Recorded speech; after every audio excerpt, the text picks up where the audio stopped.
SPB நேயர்கள் எல்லா வளமும் பெற்று இன்புற்றிருக்க வாழ்வாங்கு வாழ்த்துகிறோம். இந்த வடக்கு பார்த்த மனையின் கிழக்கு பகுதி ஹால் 12க்கு 19 என்ற அகலமான நன்கு காற்றோட்டமுள்ள ஒரு ஹால் அமைக்கப்பட்டுள்ளது. இந்த ஹாலில் கிழக்கு பகுதி 2 ஜன்னல்கள் பொருத்தப்பட்டுள்ளது. இந்த ஹாலுக்கு தெற்கு பகுதியில், அதாவது தென்கிழக்கு பகுதியில் கிச்சன் 12க்கு 10 என்ற அளவு கொண்ட ஒரு கிச்சன் பகுதி ஒதுக்கப்பட்டுள்ளது.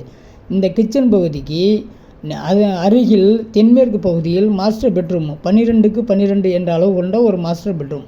இந்த மாஸ்டர் பெட்ரூம் அருகிலேயே, அதாவது மேற்கின் மையத்தில் டாய்லெட் பாத்ரூமுக்காக ஒதுக்கப்பட்டுள்ளது. இன்னும் டாய்லெட் பாத்ரூம் அவர்கள் செட் பண்ணவில்லை, இருந்தாலும் குடி போய் கொண்டார்கள். இந்த வடமேற்கு பகுதியில் சிறந்த ஒரு பெட்ரூமு, வடமேற்கு பகுதியில் ஒரு பெட்ரூமு, தென்மேற்கு பகுதியில் ஒரு பெட்ரூமு. இந்த வடமேற்கு பகுதியில் உள்ள பெட்ரூம்களுக்கு டாய்லெட் பாத்ரூம் அட்டாச்சியாக இறக்கப்பட்டுள்ளது.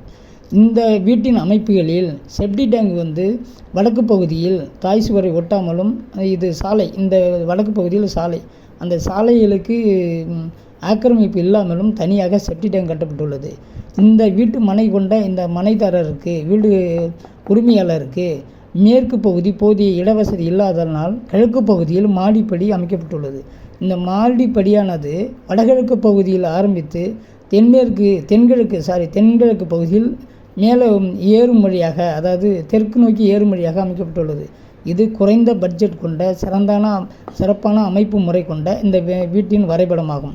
இந்த வீட்டின் வரைபடத்தை கொண்டு அந்த வீடு உரிமையாளர் சிறந்த முறையில் வீடு கட்டி கொடுங்கள் என்று கூறியதன் பேரில் நமது கம்பெனி விஸ்வநாதன் கன்ஸ்ட்ரக்ஷன் என்ற கம்பெனியின் மூலம் சிறந்த முறையில் கட்டி கொடுக்கப்பட்டது. அதனுடைய எலிவேஷன் காணொளியும் அதனுடைய உள் அமைப்புகளையும் இப்பொழுது நாம் காண்போம்.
நன்றி, வணக்கம். உடனே நமது சேனலை லைக் பண்ணுங்கள், ஷேர் பண்ணுங்கள், சப்ஸ்கிரைப் பண்ணுங்கள். அதிக பேர் வீடியோ பார்க்குறீங்க, ஆனால் சப்ஸ்கிரைப் பண்ண மாட்டேங்கிறீங்க. தயவுசெய்து சப்ஸ்கிரைப் பண்ணுங்கள். நம்மளுடைய அடுத்த காணொளிகள் உடனுக்குடன் கிடைக்கும்படி அமையும். நன்றி, வணக்கம்.